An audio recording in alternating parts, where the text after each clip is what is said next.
राधे राधे, जय माता दी। दोस्तों कैसे हैं आप लोग सब? आई होप सब अच्छे होंगे। तो दोस्तों देखो, आज की वीडियो में मैं आप लोगों के साथ में शेयर कर रही हूँ कि 9 दिन तक हमने हवन माता रानी का किस तरीके से करना है। और दोस्तों हवन में ही हम भोग समर्पित करते हैं। शास्त्रों के अनुसार भी अगर हम अग्नि में भोग समर्पित करते हैं तो सीधा हमारे देवी देवताओं तक वो भोग पहुंचता है। तो देखिए दोस्तों, हम क्या बनाते हैं, फल का भोग लगाते हैं, पतासे का लगाते हैं, जो भी है वो हम जो अग्नि प्रज्वलित करते हैं ना, उसमें ही भोग लगाएंगे।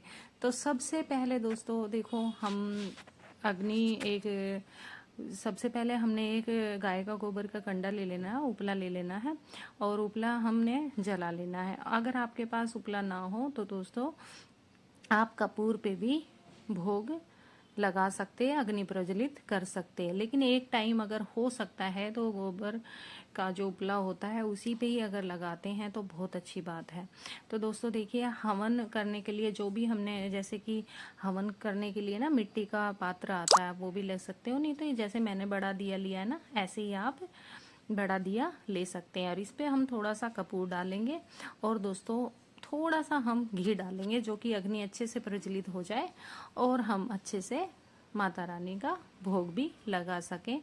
और जो भोग हमें लगाना है वो लौंग का और पतासे का लगाना है। और जो भी साबूदाने वगैरह की जो हम खिचड़ी बनाते हैं, खीर बनाते हैं, जो भी हमने फल जैसे अपना खाने के लिए फलार जो भी हमने बनाया है, हम उसका भी भोग लगा सकते हैं।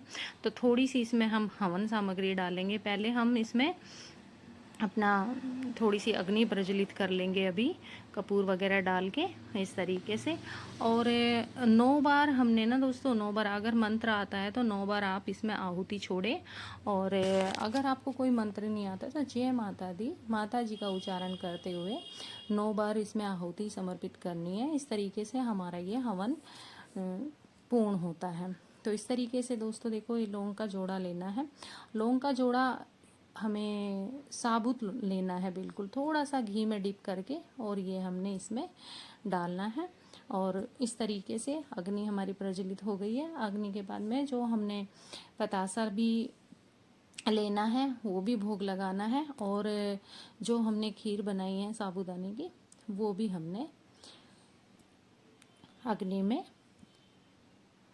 भोग समर्पित करना है। तो इस तरीके से जो भी हमने जैसे भोग, ड्राई फ्रूट्स का भोग अगर हमने लगाया है, या फिर हमने जैसे कि साबूदाने की खीर बनाई है, या फिर हमने पान समर्पित किया है, तो जो भी हमने किया है ना, वैसे अगर मीठा पान अगर हम समर्पित करते हैं, या फिर लौंग सुपारी पान का पत्ता जैसे चढ़ाते हैं, तो उसका भी हम अग्नि में समर्पित करेंगे। तो इस तरीके से हमने डेली 9 दिन तक दोस्तों ये हमने अग्नि में समर्पित करके अपना भोग लगाना है।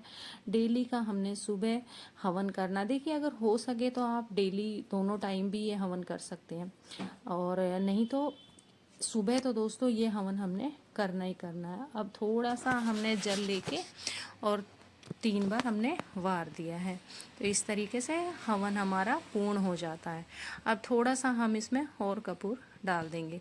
अच्छा दोस्तों, ये है कि अगर शाम के टाइम अगर नहीं करते हो तो कोई दिक्कत नहीं है, लेकिन सुबह तो आपने ये हवन अवश्य करना है। जैसे कि मैं ये पूजा जो कर रही हूँ शाम के टाइम कर रही हूँ, क्योंकि दोनों टाइम हम ये हवन करते हैं।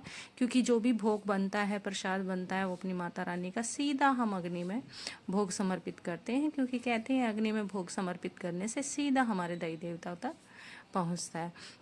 तो इस तरीके से भोग हमने समर्पित करना है और माता रानी की पूजा अर्चना करनी है। तो इस तरीके से हमने डेली की अपनी पूजा पूर्ण करनी है। और दोस्तों, अगर आपके पास उपला ना हो तो आप कपूर में भोग अवश्य समर्पित कर, बहुत आसान है और सीधा हमारी देवी मैया को ये भोग लगता है। तो इस तरीके से हम भोग अपना लगाएंगे। तो दोस्तों देखिए, माता रानी की पूजा अर्चना 9 दिन हमारी मैया के हैं। खूब अच्छे से अपना सुबह स्नान वगैरह करके और अपनी माता रानी की पूजा करनी है। उसके बाद में हमने धूप दीप दिखा के माता रानी की आरती करनी है और क्षमा याचना